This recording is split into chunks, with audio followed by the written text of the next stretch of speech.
Hi guys, so I keep getting asked a lot about how to make your own prosthetics at home, especially like this particular image got people asking me how to make the eyeball prosthetics, and I'm going to teach you how to make that right now. But you don't just have to do the eyeball, you can make a plethora of different prosthetics if you want. I'm going to be using silicone today, but you don't have to. You can use latex, you can use gelatin. It's like a whole other tutorial. Today I'm going to focus on just silicone, but if you're interested on learning how to make other prosthetics with other materials, go ahead and let me know in the comments. I'm going to try to keep this as simple as I possibly can. We're going to be doing flat molds today. Flat mold silicone prosthetics are probably some of the easiest prosthetics that you can make. Let's just go ahead and get started. Okay, so right here we have two types of flat molds. We have a silicone flat mold. You can see that the way it moves around, it's very wobbly and jiggly. And then we have a plaster of Paris flat mold. You don't normally want to use plaster of Paris when you make prosthetic molds because it is very, very fragile. So if you scratch it, I don't know if you can see based off how bright the light is, but you can see the plaster of Paris coming off on my hand. If you are on a budget or you're just starting out, this is perfect for you though. I still use this sometimes relatively when I'm trying to just do something quick, but if you want more of a hard shell, something that you can rely on, you would normally use Ultracal. That's what I have this prosthetic made out of. It's my face, by the way. Ultracal does not, it's like cement. Don't know if you can hear the difference, but whoop, there's my face. Yeah, it's like rock hard. You don't want to drop this and you want to be very careful. No scratching does anything to the surface. You can scratch it off if you use metal tools, so you would want to use like wooden tools. In general, it is a lot stronger and sturdier, significantly compared to plaster of Paris. But like I said, if you are on a budget and you're starting off, this is fine, and this is exactly what I use for the eyeball. But I'm just letting you know, if you are trying to get into it more professionally, you would want to move from this to this. Professionals normally use silicone molds because they're more malleable, they move around more. Detail capture is insane. I don't know if you can see all the details compared to cement molds or plaster molds. This captures every little bit of detail. Only thing is that you don't want to start off using these as a starter or a beginner, because silicone and silicone latches on together and it's like this whole other process. We're just going to do plaster molds today or Ultracal molds. I don't want to focus on the silicone because that's like moving on up. Unless you guys want a tutorial on that, then I'll go ahead and do that because it's basically the same process. It's just different steps that you have to take to ensure that your silicone doesn't adhere to the silicone mold, if that makes sense. Silicone and silicone will latch together, so you just have to be extra cautious and more careful, and there's different processes to actually making this flat mold opposed to making this one. This one's just quick. If you know you're not going to sculpt something huge, you can go ahead and go to like your Home Depot, Lowe's, or whatever craft store that you can find and get like a little flat piece like this, like a sample piece. It'll cost you like less than $5. I got this one from Home Depot. It's just literally floor sampling. They're relatively small. You can see can like almost fit in my hand. This is only if you know you're gonna sculpt something small. I'm just saying, like, if you're starting off or trying to do like beginner stuff, these are really perfect for you to use because they're also like that perfect square shape that you can go ahead and build off of too if you're building walls. This is what I'm going to use today to demonstrate, but you don't have to use this. You can get something bigger too. Here's the clay that I'm using. I'm using Monster clay. I'm used to using Monster clay. I have a bunch of other clays too, but this is like my go-to staple. You can go ahead and find this at like makeup stores, order it online. You just heat it up in the microwave. It doesn't dry, it doesn't set, so you can continuously use it over and over again as long as you take care of your clay. And then I also have my sculpting tools. I don't have a particular brand. I don't care. I just order them off of Amazon or like get them at a local makeup store or a craft store, and I use them. There are specialty sculpting tools that you can find that mimic the texture of skin and stuff like that, but you can technically also make that at home. So the reason that these are called flat mold prosthetics is because they're quite literally on a flat surface. You're not sculpting them on a face cast, you're not sculpting them on a person or something round, and that's why they are some of the easiest to do. Sculpting on a face cast can be a little difficult when you're removing the mold, or if you're lifting the mold, or if you're lifting the clay off of the cast. It's a whole separate different process, whereas this, you just sculpt straight onto this and then make your mold, and then you run silicone or latex or whatever you make it out of. Really simple. Anybody can do it. So everybody makes their prosthetics a little differently. Some people like to draw on the actual reference or whatever they're trying to sculpt straight onto a piece like this. I will look at my reference image and then just go based off of that. For the sake of me saying this, I'm going to go ahead and draw on the eyeball shape that I want. So this might be easier for some people to follow. I'm just doing it so that I can demonstrate for you guys in case you guys don't want to eyeball it or you actually want to follow step by step what I'm doing. So I'll get a little piece of clay.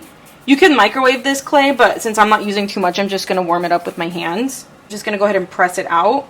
So you want to follow the shape of a natural eyeball. I started off with a big ball in the center of this. Now what I did is I rolled out 2 thin pieces like this. They don't need to be perfect. Somewhat similar, but they don't need to be like completely the same. I'll attach the pieces like this. Kind of press them down so that I can smooth out the edges. You can just cut the extra pieces off like that. Now what I'm going to do is smooth out the edges. So whatever you visually see and you don't like, make sure that you fix it once you get the opportunity to. But the sizing and the shaping is all going to be the same once you run it in silicone or latex or whatever you do. What I like to do is get Ziploc bags. You can even use cling wrap and then put it over my clay for this. And then smooth it out like that. The reason I do this is because it moves the clay around without lifting it too much. And gets that nice smooth look. I don't know if you can see, it's like the clay isn't coming up, whereas if I were to do this, you can see the clay lifting up. Which if you want to do that, that's fine, but if I'm just trying to make sure that it's all smoothed out and moved around perfectly, I'll use cling wrap or I'll use plastic like this. Remember, it's your prosthetic, you make it how you want. I'm just showing you how I make the initial eye shape. If you want to add like a tear in the actual eyeball or whatever you want to do, use your imagination, do whatever you want to do. This is just how I'm doing this. Basically, when you're sculpting, it's just going back and forth, trial and error, making sure that you're happy with what you see. So my audio got cut here, but what I'm basically doing is I have a bit of clay and I'm rolling it up because this is going to be the flashing for your prosthetic piece, basically over the sculpt that you just did. It's important to have flashing because it basically catches all the residue of the silicone and the cap plastic that you're going to have, and it ensures the thinnest edges as well. And then here is where I'm going to go ahead and attach this all around. I prefer to always have a little extra. I'm going to try to get as close to my prosthetic as I possibly can and then press down as I get a tool like this. Hopefully it's capturing it. Pretty sharp tool. And then I will go ahead and cut. Some people like to use like curved ones, but I'm just using a straight cutter right here. So I finished making the flashing on the outside. So I'm going to go ahead and use this old painter's tape roll. Basically, whenever you're building a wall over anything that you've sculpted, it needs to be higher than the highest point of your sculpt. This is significantly higher, so this is perfect for this. It needs to be enough for it to be thick enough. Something similar to this. I know that the prosthetic is here, but for the stability of the actual mold. You basically don't want a super thin plaster of Paris mold because it can break really easily. What you're going to want to basically do now is make sure that all the corners of the painter's tape or whatever you're using to build your wall, some people use popcorn buckets, painter's tape if the sculpt is small enough, but sometimes you have to build your own wall out of clay, and that's when people use like wet clay and stuff like that. What you're doing is ensuring that there's going to be no leaks, so you want to put clay all around this. So now that I've done that, what I'm going to do is get some Vaseline. Some people have spray-on mold release. I'm just going to go ahead and use Vaseline. Some people even use Pam spray. If you're starting off or you're a beginner, it is actually not a bad mold release. What I'm going to do is basically Vaseline everything in here so that the plaster or that the ultracal doesn't lock into anything here, especially around the painter's tape wall that I'm using. I am concerned that it'll latch onto this.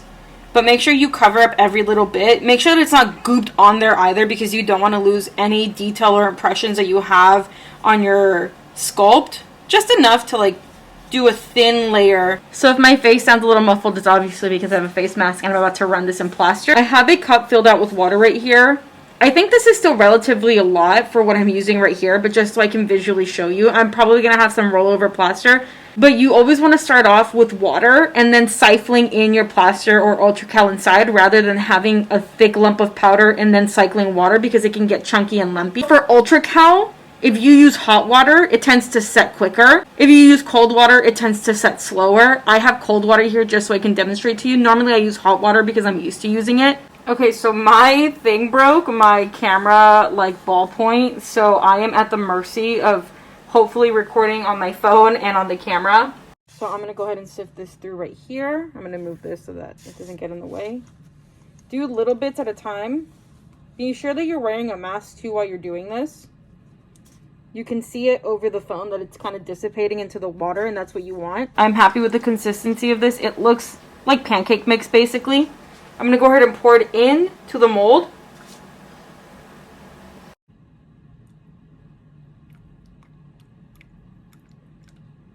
Go ahead and get all those bubbles out.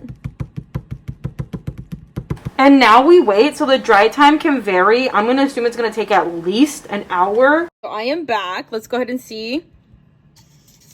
It's dry. It's cracking. You can see that. So I'm going to go ahead and try to demold this and show you guys how I do it. Bam. Done. Easy peasy. That's why it's good to have a wall, because it's so easy to do. So I'm going to go ahead and try to push this out without breaking it. If it doesn't come out, then you can go ahead and rip off like the wall, but I think it's going to come out just fine. So I'm going to go ahead and push. There you go. And there's my mold. There are a few bubbles you can see, but luckily it didn't hit the actual eyeball part.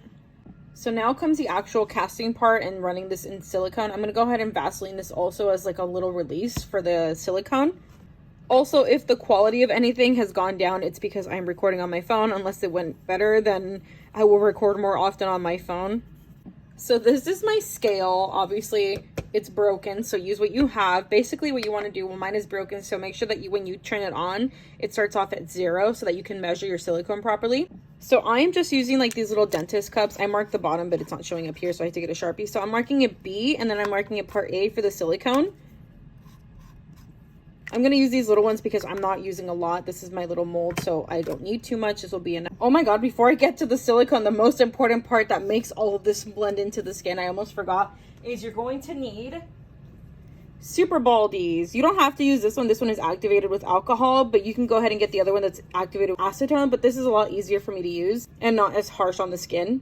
So what this is, it's an encapsulator for the silicone itself. Basically, it adds like that nice light film before you pour in the silicone, which is going to make it easier to paint on. And you'll also add this after you've laid down your silicone and it's dry to lock it in, basically. So it's like the layer of the encapsulator, the silicone, and then the top part would be the encapsulator again. Just think of it as a sandwich. You're basically just like, this is the bread. This is the bread of your prosthetic. So I added, I don't know if you can see the liquid right here through the camera, just a bit of the alcohol that activates with this. Now what I'm going to do is open this up and then go ahead and pour a little bit in. There are measurements to this, but I go ahead and eyeball it. Some people do certain measurements, and I can definitely guide you to those videos. I don't need a lot, so I'm going to add like a little dollop. Honestly, that might have even been too much. The smell is really, really strong, so make sure that you wear a mask or anything on hand that can cover your face.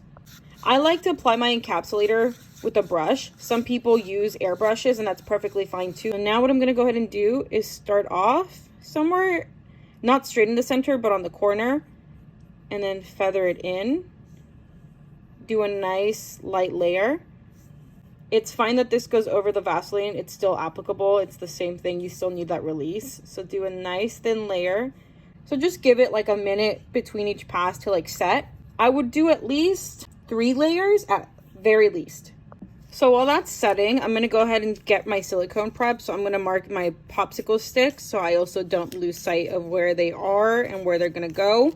You absolutely, when you're using silicone, 0, 10, 25, anything, you do not want to cross-contaminate silicones. That's why you need to be marking your stuff and know where it's going. So B sticks with B, A sticks with A. Do not cross-contaminate, or else you will ruin your batch of silicone, and you do not want to do that because it is obviously insanely expensive. Do not cross-contaminate.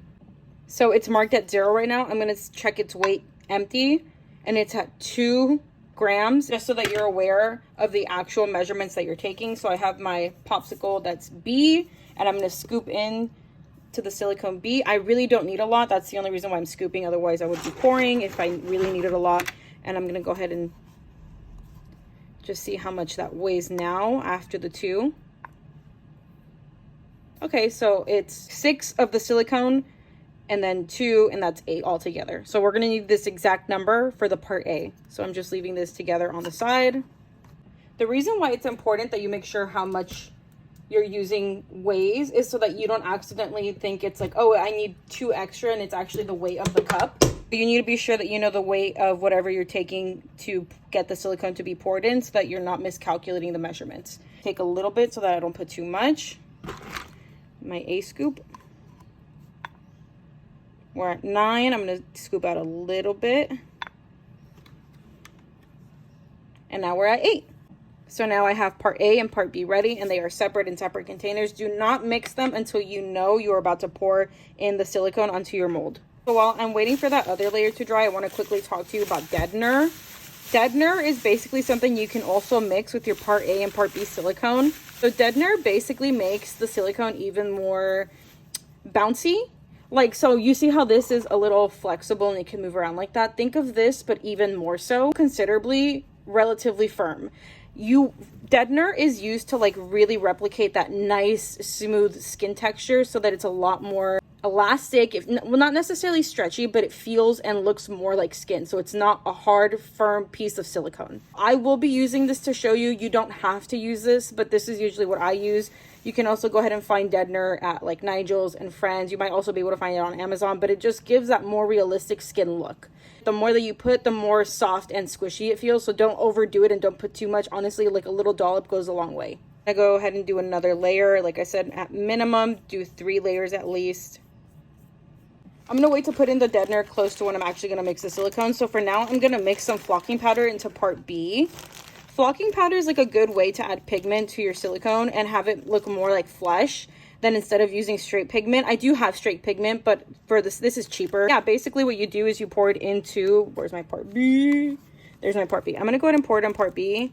No particular reason, I'm just used to using it in part B and putting in a little bit. Obviously get whatever flocking powder works best for your skin tone. I like to add a little bit of like my skin tone and then some red too, because skin is not just one tone. So even if you have dark skin, if you have medium skin, if you have fair skin, you can always add a pinch of red, a pinch of yellow, a pinch of blue, a pinch of green. If you have olive skin, it all depends on your undertones. So I'm going to go ahead and mix this in a little bit into the part B so that it's ready and prepped for when I pour A and B together. I'm back. The encapsulator has set, so I'm going to go ahead and mix the deadener into part B just a little bit. This stuff is so flowy. I'm going to go ahead and try to show you and not cross-contaminate anything, and just literally mix just a little bit. The littlest bit. There we go. That is even too much. There we go. Then I'm going to mix this together really quickly. You don't have a lot of working time with silicone. I mean, you have a good amount of time for something this small, but if you're working on something relatively big or medium sized, you want to work pretty quickly. I'm going to pour part A into part B, get my little dollop, and in here, remember, once you mix them together, there is no going back. Make sure that you have everything done. So I'm mixing the deadener, part A and part B. You want to make sure that there's absolutely no discoloration. It's all mixed together. Work fast. Mix, mix, mix. Scoop the side. Scoop at the bottom. One more little bit for precaution. Really mix. Scoop. And now when I feel like I'm happy with the consistency and the color, that it's all mixed together properly, I'm going to go ahead and pour. I like to pour kind of high. I'm going to let the silicone kind of run down. I'm going to try to pour at an angle so you guys can see what I'm doing. So I pour in the center just so that I can distribute it outwards and all around. So now I have a clean popsicle stick, and I'm going to go ahead and feather it out, move it around the silicone. You can see it's falling into the edges that we made. Just going back and forth, making sure the silicone is distributed properly. Flat surface, and I'm going to go ahead and scoop off. I'm going to get a little closer so you guys can see. Basically, I'm going to do a light scrape off the top. Don't actually scrape it off, just let the silicone move with your popsicle stick. You see I'm not actually like scraping it off. Wait for this to dry and set, and then this is also going to take about at least an hour. Once this is set, then I'm going to go ahead and put the last final layer of cap plastic over it. I am back. It has actually been a full night, and I'm going to go ahead and demold this now. I did put the final layer of cap plastic, so now what you have to do is get some baby powder. Go ahead and put some over it just to avoid any stickiness or tackiness. So I put a bunch of baby powder here so that I can go ahead and use to powder my prosthetic. So what I'm going to do is find an edge and then lift slowly and then powder as I go. Be very careful. Kind of just lift like this. So this is my prosthetic. So you could have technically painted this part white so that you could have it already pre-painted, but what I'm going to do is I'm going to hand paint it because I like that it gives me room so that the eyeball can look up, can look down, can look to the side, and it just gives me more creativity and room for me to use my prosthetic how I want to. But feel free, if you want to actually pre-paint it, you can, but I'm just leaving it like this because I prefer to hand paint my stuff. I also want to touch on a reason why flashing is important, because you can see right here there's a little lifting off the flashing piece, and this is going to be the thinnest part of your whole prosthetic, which makes it easier once you have it on to blend out those edges. So it's not just for optics or for looks, it's literally to also catch the thinnest part of the cap plastic and the silicone so that it blends easier onto the skin or wherever you're putting on your prosthetic piece. So I'm going to go ahead and pre-paint this now. The way I'm painting this now is exactly how I painted the prosthetics that you saw in the picture earlier in the video. I am using acrylic paint just because I know this isn't going to go on anybody's face and it's probably going to go on my hands, but if you would tend to apply this on your face, maybe it's better to just opt out and use alcohol paints. But honestly, like I have said, use what works best for you in the moment. Just don't apply straight acrylic onto your face. Remember, I'm just using this for the prosthetic. Everything that the paint is touching right now is not going to blend onto my skin. It is just on the prosthetic piece, which is why I feel comfortable using acrylic paint directly onto the silicone prosthetic. Alcohol paints will obviously get you the best, most realistic look, but it's also quite costly. So I feel better and more comfortable using acrylic paint because I am also a painter. So I'm okay with doing this. So this time around, I'm going to do like a red, like infected or zombie kind of eyes, but obviously do your painting however you want to. So I'm happy with how red it is. I'm going to go ahead and paint the actual eyeball now. I'm going to try to have mine looking up. So I'm going to start up here at the corner and then bring it down. I filled out the top black part. I'm going to go ahead and let this dry for a little bit, and then I'm going to go ahead and blend in some red because I really want it to look like an infected eye. But you can already see it coming together. And now I'm using a much brighter red at the very top and blending it down. Now that the colors are blended in, what I'm doing is I'm stippling on some of the paint, break it up, and make it look even nastier. So now I'm just going in and I'm doing the veins. I'm going very light-handed and I'm using like a purplish color.